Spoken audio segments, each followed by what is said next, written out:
চলছে। এই মাহফিল যারা আয়োজক ওনারা জানেন যে এই মাহফিলের আয়োজন করতে কত কষ্ট করা লাগছে, কতটুকু শ্রম দেওয়ার পরে, কত কষ্ট করার পরে আজকের মতো এমন একটি মাহফিল বাস্তবায়ন করা সম্ভব হয়েছে। আগামীকাল যদি কেউ ইচ্ছা করে আবার কি মাহফিলের এই কার্যক্রম চলমান রাখতে পারবে? পারবে না। আজকে মাহফিলটি এখানে চলছে।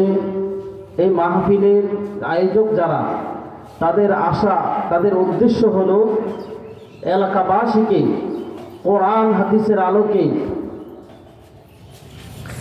কিছু কথা শোনানো, কিছু আমল শেখানো। এখন যাদেরকে উদ্দেশ্য করে আয়োজন, ওনারা যদি দূরে থাকেন তাহলে কি হবে?